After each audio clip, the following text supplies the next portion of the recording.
राजू 22 साल का एक युवक थका हुआ सा अपने बिस्तर पर बैठा था। उसके गले में लगातार खांसी हो रही थी। उसने गहरी सांस ली और कहा, ये खांसी तो जा ही नहीं रही। 2 हफ्ते हो गए। वो उठकर एक दराज खोलता है और खांसी की एक दवा निकालता है, डेक्स्ट्रोमेथोर्फेन और क्लोरफेनिरामाइन सिरप। बिना किसी डॉक्टर की सलाह के वो दवा पी लेता है। अब आराम मिलेगा, ये सोचते हुए वो लेट जाता है। जैसे ही उसकी आंख लगती है, उसे एक अजीब सा सपना आता है। उसकी चारों तरफ की दुनिया अंधेरी हो जाती है। हवा में उड़ती दवाइयां अचानक डरावने चेहरों में बदल जाती हैं। तभी एक भयानक राक्षस प्रकट होता है।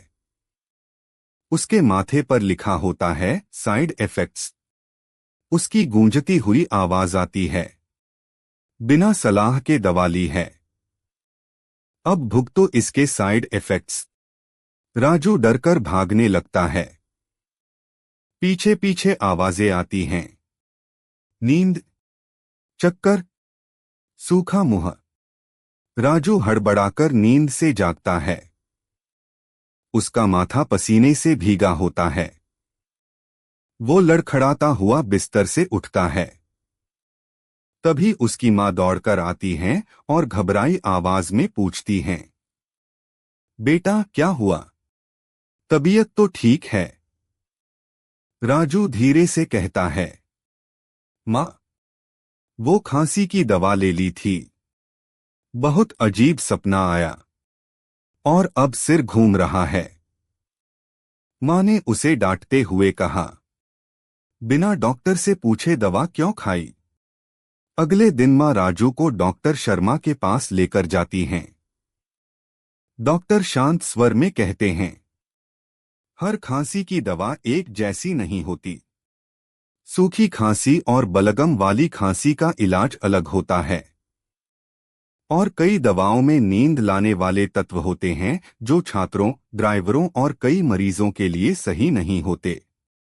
डॉक्टर समझाते हैं, सूखी खांसी के लिए डेक्स्ट्रोमेथोर्फेन और कोडीन जैसी दवाएं दी जाती हैं, लेकिन इनसे नींद, चक्कर और कब्ज हो सकते हैं। वहीं बलगम वाली खांसी के लिए एम्ब्रोक्सोल और गुआइफेनेसिन दी जाती है, जिनसे मितली, पेट दर्द या एलर्जी हो सकती है।